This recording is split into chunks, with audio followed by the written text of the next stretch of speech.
vais vous parler du braille. Pourquoi je veux parler du braille?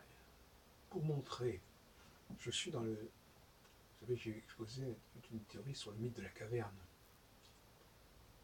en disant qu'il y avait une humanité qui avait vécu dans les cavernes, qui ne voyait que très peu, et que de très près, et une humanité qui vivait à l'extérieur et qui voyait beaucoup de loin. Et le braille, c'est ce qui nous montre que le braille, c'est du visuel écrit, du visuel tactile. Et c'est ce que ça correspond à ce que j'appelle le petit visuel.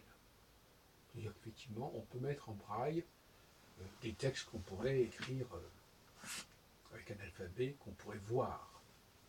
Donc, par le tactile, un aveugle peut lire, mais il ne voit pas. Le fait de lire n'est pas véritablement le fait de voir. Et certaines personnes essaient d'amalgamer le fait de lire avec le fait de voir. C'est vrai que quelque part, pour lire, il faut voir. C'est-à-dire souvent, justement, les gens mettent des lunettes pour voir, pour mieux voir. Mais fondamentalement, ça n'est pas la véritable définition du voir. Et la preuve, donc, effectivement, c'est qu'on peut remplacer le voir de ces textes par le toucher de ces textes. C'est ce qui s'appelle le braille.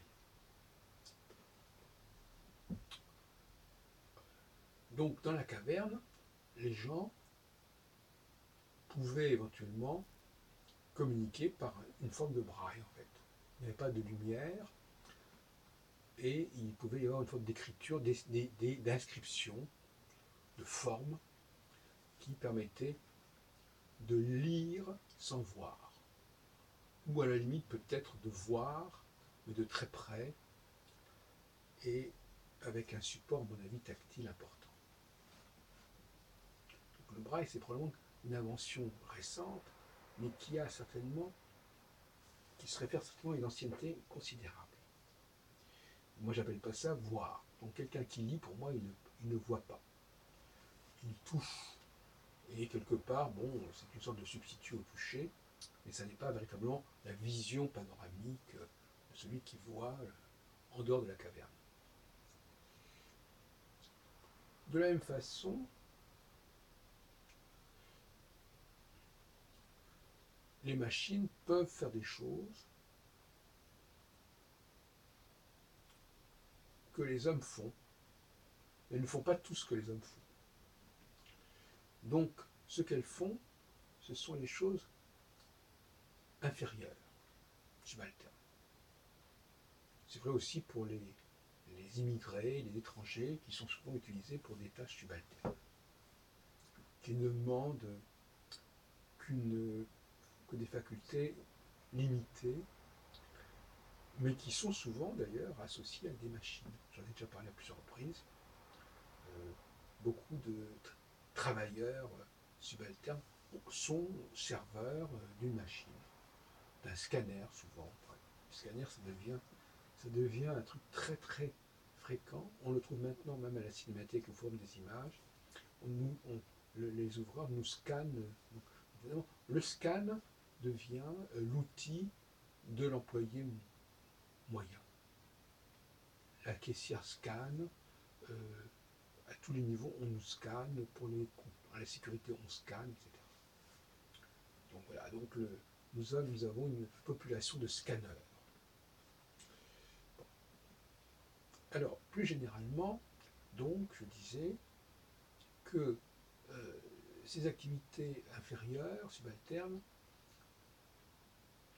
étaient de plus en plus délégables à des machines ou à des personnes très peu compétentes, mais qui savaient utiliser, à qui on apprenait à se servir et à servir ces machines.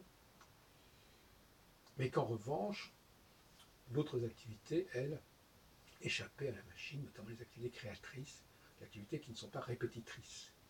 Dès qu'on n'est pas dans le fait de répéter ce qui existe déjà, de dupliquer, on est dans une autre dimension d'intelligence. Et les femmes, généralement, sont dans la duplication. Donc là aussi, il y a un clivage. Mais oui, il y a un pseudo-visuel qui est le visuel de l'écriture.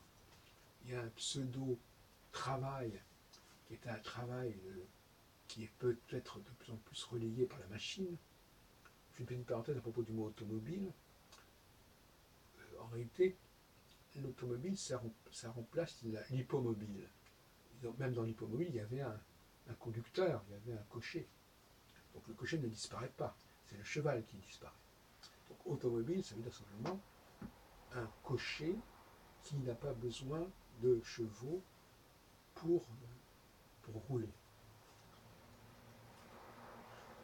Et on emploie maintenant très largement le mot coach, par exemple.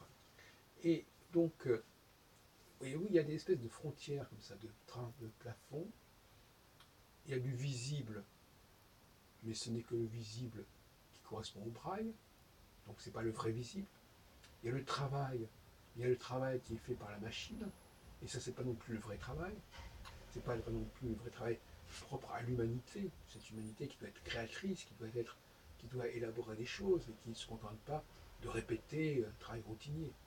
Voyez-vous, il y a donc dans ces deux cas une sorte de barrière, de frontière, et certains veulent effacer cette frontière, ça ne les arrange pas, et donc ils emploient des mots de façon un petit peu abusive.